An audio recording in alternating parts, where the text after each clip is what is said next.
ಮತ್ತು ಶ್ರೀಲಂಕಾ ನಡುವಿನ ಟೆಸ್ಟ್ ಸರಣಿ ಟೀಂ ಇಂಡಿಯಾ ಪಾಲಿಗೆ ಮಾಡು ಇಲ್ಲವೇ ಮಡಿ ಸರಣಿ. WTC ಫೈನಲ್ ರೇಸ್ನಲ್ಲಿ ಉಳಿಬೇಕು ಅಂದರೆ ಇಲ್ಲಿ ಕ್ಲೀನ್ ಸ್ವೀಪ್ ಮಾಡಲೇಬೇಕು.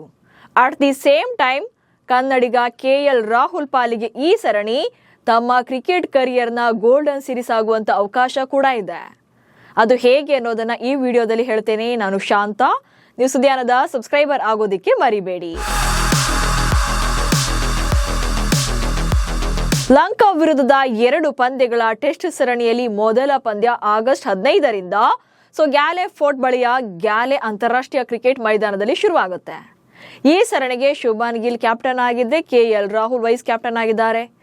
ಇದೇ ಸೀರೀಸ್ನಲ್ಲಿ KL ರಾಹುಲ್ ತಮ್ಮ ವೃತ್ತಿ ಜೀವನದಲ್ಲಿ ಅತಿ ದೊಡ್ಡ ಮೈಲುಗಲ್ಲು ದಾಟುವಂತ ಹೊಸ್ತಿಲಲ್ಲಿದ್ದಾರೆ. 10,000 ರನ್ಸ್ ಕಂಪ್ಲೀಟ್ ಮಾಡ್ತಾರಾ KL ರಾಹುಲ್. ಟೀಂ ಇಂಡಿಯಾದ one of the star player KL Rahul Bharat ತಂಡದ ಪರ 10,000 ರನ್ಗಳ ಗಡಿಯನ್ನ ದಾಟೋಕೆ ಹತ್ತಿರದಲ್ಲೇ ಇದ್ದಾರೆ.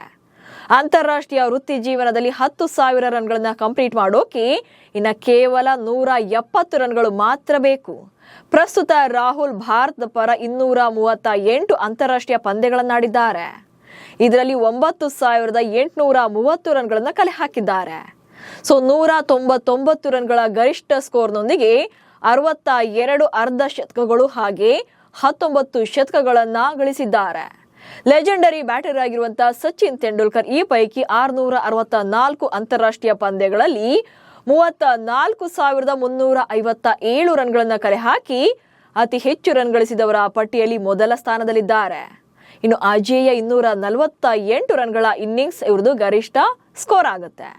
ಹಾಗೆ 164 ಅರ್ಧ ಶತಕಗಳಿದ್ರೆ ಶತಕ ಬಾರಿಸಿರುವಂತಹ ಸರ್ದಾರ ಕೂಡ ಸಚಿನ್. ಇನ್ನು ಟೆಸ್ಟ್ ಫಾರ್ಮೆಟ್ ನಲ್ಲಿ KL ರಾಹುಲ್ ಕೂಡ ಟ್ಯಾಲೆಂಟೆಡ್ ಪ್ಲೇಯರ್ ಆಗಿದ್ದಾರೆ. 2014ರಲ್ಲಿ ಆಸ್ಟ್ರೇಲಿಯಾ ವಿರುದ್ಧ ಮೆಲ್ಬೋರ್ನ್ ನಲ್ಲಿ ಟೆಸ್ಟ್ ಕ್ರಿಕೆಟ್ಗೆ ಪದಾರ್ಪಣೆ ಮಾಡಿದ್ದ ರಾಹುಲ್ ತಮ್ಮ 2ನೇ ಪಂದ್ಯದಲ್ಲೇ ಸಿಡ್ನಿಯಲ್ಲಿ ಓಪನರ್ ಆಗಿ ಕಣಕ್ಕಿಳಿದು 110 ರನ್ ಗಳಿಸುವ ಮೂಲಕ ತಮ್ಮ ಚೊಚ್ಚಲ ಶತಕ ಬಾರಿಸಿದ್ರು. ಟೆಸ್ಟ್ ಕ್ರಿಕೆಟ್ನ ಇತಿಹಾಸದಲ್ಲಿ ಸತತವಾಗಿ 7 ಇನ್ನಿಂಗ್ಸ್ಗಳಲ್ಲಿ ಅರ್ಧ ಶತಕ ಬಾರಿಸಿದ ಜಂಟಿ ವಿಶ್ವ ದಾಖಲೆ KL ರಾಹುಲ್ ಹೆಸರಲ್ಲಿದೆ. ಇತ್ತೀಚಿನ ಫಾರ್ಮ್ ನೋಡೋದಾದ್ರೆ 2026ರ ಜೂನ್ನಲ್ಲಿ ಅಫ್ಘಾನಿಸ್ತಾನ ವಿರುದ್ಧ ನಡೆದ ಟೆಸ್ಟ್ ಮ್ಯಾಚ್ ಅಲ್ಲಿ ಕೊನೆಯದಾಗಿ ಆಡಿದ್ರು. ಆ ಮ್ಯಾಚ್ ಅಲ್ಲಿ 100 ರನ್ಗಳನ್ನ ಕಲೆ ಹಾಕಿ ಭರ್ಜರಿ ಪ್ರದರ್ಶನ ನೀಡಿದ್ರು. KL ರಾಹುಲ್ ಅವರ ಮತ್ತೊಂದು ಪ್ಲಸ್ ಪಾಯಿಂಟ್ ಅಂದ್ರೆ ವಿದೇಶಿ ಪಿಚ್ಗಳಲ್ಲಿ ಅದ್ಭುತ ಪ್ರದರ್ಶನಗಳನ್ನ ನೀಡ್ತಾ ಬಂದಿದ್ದಾರೆ. ಹೆಚ್ಚಿನ ಟೆಸ್ಟ್ ಶತಕಗಳು ಭಾರತದ ಹೊರಗೆ ಅಂದ್ರೆ ವಿದೇಶಿ ಪಿಚ್ಗಳಲ್ಲೇ ಬಂದಿರುವಂತದ್ದು. ಆಸ್ಟ್ರೇಲಿಯಾ, ಇಂಗ್ಲೆಂಡ್, ದಕ್ಷಿಣ ಆಫ್ರಿಕಾ ಹಾಗೆ ವೆಸ್ಟ್ ಇಂಡೀಸ್ ಮಣ್ಣಿನಲ್ಲಿ ಶತಕ ಬಾರಿಸಿದ ಕೆಲ ಭಾರತೀಯ ಆಟಗಾರರಲ್ಲಿ KL ರಾಹುಲ್ ಕೂಡ ಒಬ್ರು. ಹೀಗಾಗಿ ಲಂಕಾ ಸರಣಿಯಲ್ಲೇ ರಾಹುಲ್ 10,000 ರನ್ಗಳ ಗಡಿ ದಾಟುವಂತ ಎಲ್ಲಾ ಲಕ್ಷಣಗಳಿವೆ. 2 ಪಂದ್ಯಗಳ 4 ಇನ್ನಿಂಗ್ಸ್ಗಳಲ್ಲಿ ಈ ಸಾಧನೆಯನ್ನ ಮಾಡಬಹುದು.